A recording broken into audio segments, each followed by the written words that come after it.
Imagine being the guy who brings a clipboard to moving day, but like absolutely refuses to lift a single box. Oh man, we all know that exact guy at work. Right. But I mean, he is the senior engineer who walks into the Monday morning project room just as this, massive new platform migration is kicking off, and he immediately volunteers to coordinate the entire phase. of course he does, just jumping right into the logistics. Exactly. He walks right up to the whiteboard, divides the backlog of work across the entire team, creates this highly detailed, color-coded progress tracker, and tells everyone in the room that they need to, take ownership of their respective pieces. Which, I mean, on the surface, that looks entirely like taking charge. Yeah, totally. He is establishing a framework, Yeah. right, and assigning responsibility, which so many organizations just blindly mistake for actual leadership. And for the first few days, this coordination actually seems kind of helpful. I mean, everyone knows exactly what they own, which tasks depend on each other, and what needs to be finished before the testing phase can even begin. It creates a sense of order. Yeah, and during the week, this senior engineer attends every single daily stand-up. He asks for status updates. When somebody raises a blocker, he quickly tells them, who they need to contact to resolve it. To directing traffic, basically. Right. When the work falls behind schedule, he jumps into his tracker and moves tasks between different engineers to, like, balance the load. But, observe his actions closely here. Because he never actually takes a task himself, does he? No, not one. He never joins a working session to help write a difficult piece of code. He never personally jumps on a call to help close out a blocker. I mean, his entire contribution to the team consists solely of directing everybody else's contribution. He is pointing at the boxes, telling people exactly where to put them, but his hands are completely clean. Meanwhile, you have the second engineer on the exact same team, and she just quietly finishes her assigned work. When she notices a colleague struggling, she actually jumps in and helps them repair a failed deployment pipeline. Yeah, getting right into the weeds with them. Exactly. When the team needs a critical decision from a customer to move forward, she does not point at a tracker. She literally picks up the phone and contacts the customer directly. Right, because she is actively looking for the operational work that threatens to derail the team, and she is just, well, handling it personally. She is inserting herself into those friction points. So fast forward to the next planning session. The senior engineer with the clipboard steps up again, right? And he proposes how the team should divide the remaining backlog. And let me guess how the team reacts. Yeah, the rest of the team just politely acknowledges his plan, and then the entire room physically turns their bodies toward the second engineer and asks what you think. Oh, wow. That is telling. Right. The clipboard engineer volunteered to lead, but the team chose who they were actually going to follow. Well, what is fascinating here is the stark contrast between performative management and operational leadership. Performative management, I like that phrase. Yeah, organizing people into a tracker. That is performative. You are standing completely outside the work and merely pointing at it. I mean, holding a title might force people to report to you on some organizational chart, but neither a tracker nor a title actually creates trust or influence. The team saw right through the tracker because, it didn't actually remove any of their obstacles. Exactly. Leadership requires practicing the exact ownership that you demand from others. That is the fundamental operational mechanic. The daily mechanics of influence require getting your hands dirty and actively removing blockers yourself. You can't just mandate ownership. No, true operational leadership means taking responsibility for a tangible outcome when the team needs you. You really have to demonstrate your commitment to the work long before you ever hold a formal leadership title. Because people do not follow you just because you demanded ownership during a kickoff meeting. Right. They decide whether your direction carries any actual weight by watching exactly what you do when the work is sitting right in front of you. So, if true leadership demands getting your hands dirty on the front lines, the ultimate test of that commitment has to be how a leader actually spends their political capital to protect the team when real resistance arises. Oh, absolutely. That is where the rubber meets the road. Consider this scenario. You have a delivery team that has just suffered through 3 completely avoidable rework sprints in the span of just 2 short months. Oof. 3 rework sprints. Yeah. And by rework sprints, we mean building a complex feature, tearing it entirely down because the requirements were poorly communicated, and then spending agonizing days just building the exact same thing all over again. Which is brutal. I mean, the psychological toll of throwing away your own work over and over is massive. The team becomes exhausted and just deeply frustrated by the sheer waste of effort. So during their Monday retrospective, this exhausted team proposes a fundamental change to how customer requirements are approved.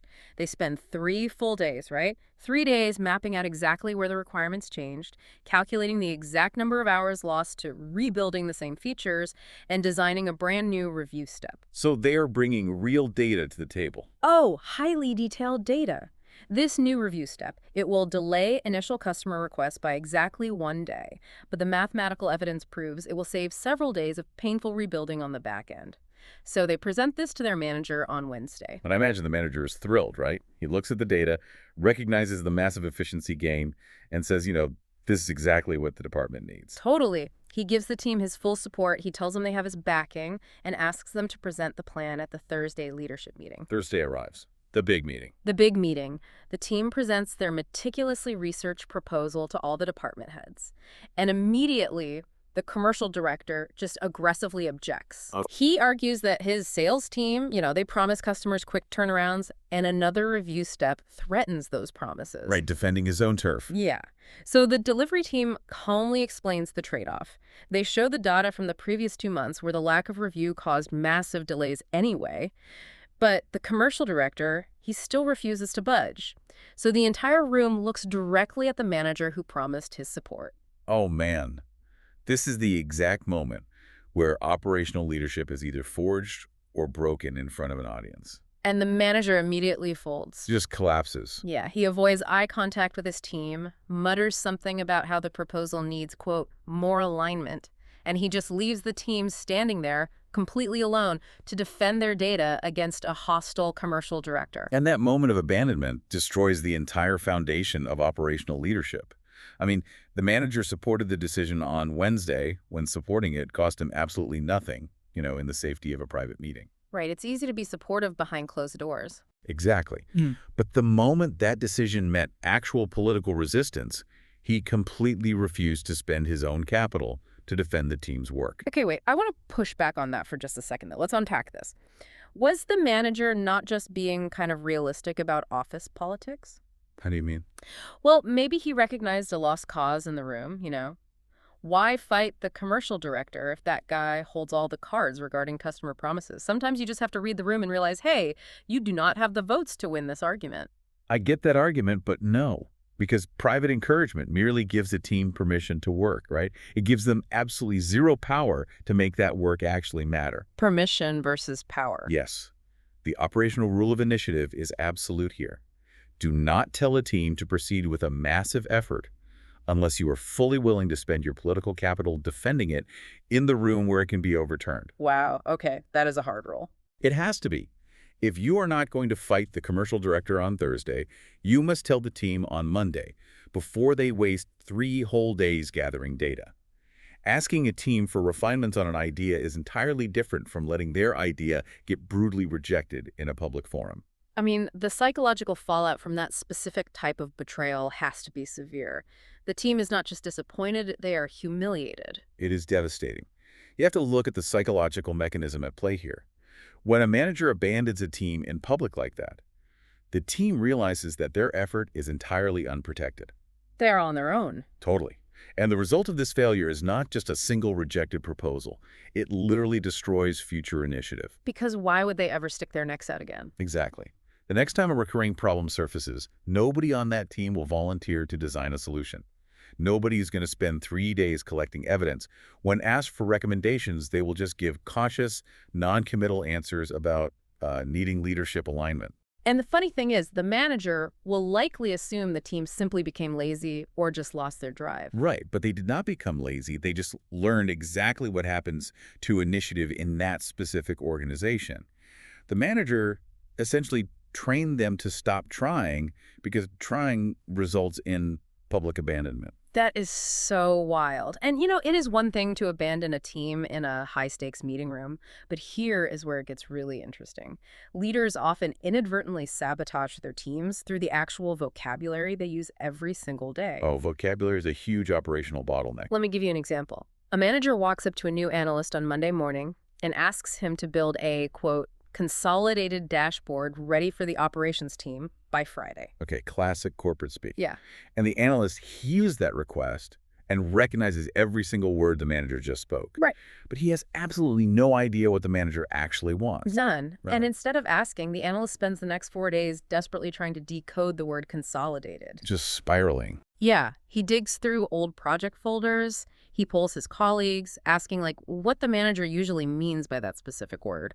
One colleague guesses it means combining delivery reports. Another colleague suggests the operations team needs live, real-time metrics. For everyone is just guessing. Exactly.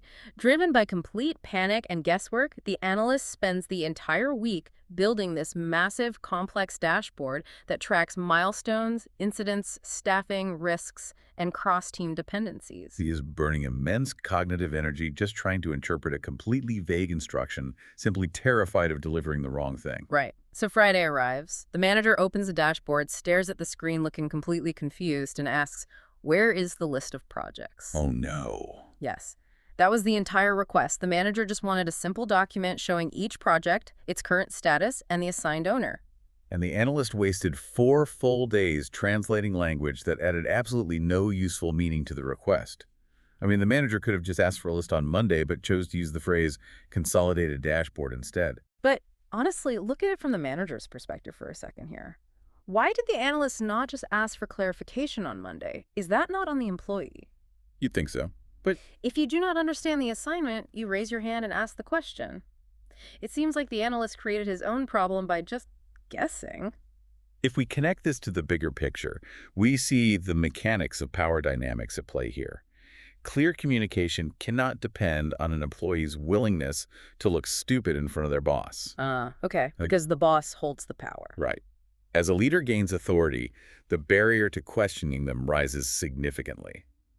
If a peer uses a confusing term, you stop them immediately and ask them what they mean, right? Yeah, you just be like, what are you talking about? Exactly. But when a manager or a department head uses complex jargon or acronyms, the burden of translation falls entirely on the team. Because nobody wants to be the one person in the room who admits they do not understand the boss's, strategic corporate speak. Precisely. People will simply nod, leave the room, and spend their valuable time asking each other what the message actually meant. Your team should be spending its cognitive energy solving the actual operational problem, not decoding your message. That makes so much sense. The strict operational rule for communication is simple. Before speaking, mentally ask yourself if simpler words carry the exact same meaning. If a simple list is what you want, you must ask for a list. Stop trying to sound fancy. Yes, using corporate jargon to sound strategic comes at the direct cost of making your people guess what you want. You are forcing your team to navigate a maze of your own creation before they can even start doing the actual work. Okay, so if clear, simple vocabulary is required to start a project correctly, then clear, immediate feedback is the mandatory mechanic for keeping that project alive, right? Oh, absolutely. Feedback is the engine. We just explored an employee wasting 4 days because of bad vocabulary. Let us examine what happens when good work goes completely unacknowledged for months. This happens all the time. Imagine a brilliant data engineer. In February, she proactively builds a new validation system that catches critical data errors before those errors ever hit the client. Which is a massive operational win.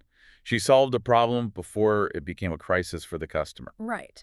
And the manager's thrilled. He praises the new system on a high-level leadership call. But, and this is the kicker, the manager tells the engineer absolutely nothing directly. Oh, wow. Nothing at all. Nothing. He just assumes she already knows she did a good job because the results speak for themselves. So over the next 10 months, the only communication this engineer receives consists of standard deadline reminders and minor task corrections. So she is operating in a complete vacuum, receiving zero signals about the value of her extra effort. Exactly. At one point, feeling completely untethered, she explicitly asks her manager if she's focusing on the right things. A direct plea for feedback. And the manager gives her the ultimate useless platitude. He just says, "You are doing fine." Which gives her zero actionable data. None. She spends 10 months chasing the only visible signals the organization provides, which means she optimizes purely for closing assigned JIRA tickets. Right, because that's what gets measured. Exactly. She essentially just blindly churns through the bug tracking software to deliver releases on time because that is the only metric anyone actually talks about. Preventive improvements. They stop entirely. Naturally. Finally, the annual performance review arrives. The manager sits down. heaps praise on that February validation check, calls it her strongest contribution of the entire year, and demands to see more initiative exactly like that moving forward. And she spent 10 months waiting for information that everyone else in leadership already knew. It is exactly like training a dog to sit, right? And then just waiting until next Christmas to give it the treat. That is a perfect analogy. Or like navigating a ship by looking at a compass that only updates once a year. By the time you realize you are off course, you are already on the wrong continent. The connection between the action and the reward is completely severed. The manager fundamentally misunderstood the purpose of positive feedback. Positive feedback is not about stroking egos or handing out gold stars. It is a vital operational mechanism of reinforcement. Reinforcement, meaning making sure the good stuff happens again. Yes. High performers do not need a pat on the back just to feel good about themselves. They desperately need data to know which specific behaviors actually create value for the organization. Because without that data, they are just guessing what matters. And when driven employees are forced to guess how their work is perceived, they will naturally default to whatever behavior the organization visibly rewards. If the only metric that gets discussed daily is the speed of closing JIRA tickets, they will stop building proactive validation systems and just close tickets faster. It's just human nature. Exactly. The granular tactic here is explicit.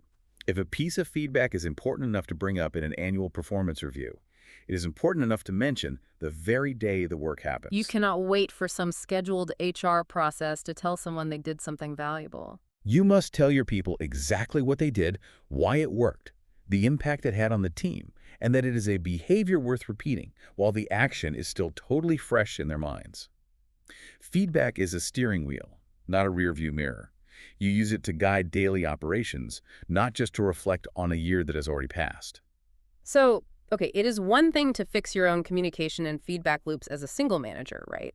But scaling that behavior across an entire department of resistant engineers is a completely different operational beast. Scaling is where most leaders fail. How do you apply these granular mechanics to force a massive change across a large group? Let us look at a data director who spends 18 grueling months trying to stop recurring deployment failures across his entire organization. This is where we really see the difference between launching initiatives and actually changing human behavior. So he launches 3 entirely different quality initiatives. First, he introduces a validation checklist for every single release. He announces it via a mass email, presents it proudly during the all-hands town hall, and uploads the document to the corporate portal. Let me guess. Almost every team ignores it. Exactly. Seeing the lack of adoption, the director assumes the problem is visibility, so he launches initiative number 2, a centralized quality dashboard. Oh, a dashboard. The classic corporate fix. Right. People use it for a week, and then usage just drops to 0. Frustrated, he launches initiative number 3, mandatory quality training for the entire department. By this point, the teams know they can just wait it out because leadership will inevitably replace this initiative with a new one in a few months anyway. It is the classic cycle of initiative fatigue. The organization builds an immunity to new programs because they are rolled out as administrative burdens rather than actual operational solutions. But amidst this massive organizational failure, there's one bright spot. One single team actually adopted the very first checklist. Oh, really? How? A senior engineer on that team heard about the checklist directly from a colleague who helped create it. She tested it on a pipeline that notoriously caused deployment problems, and she saw the value immediately. So she proved it worked in reality, not just in theory. Yes. She then walked her team through the checks during a real release.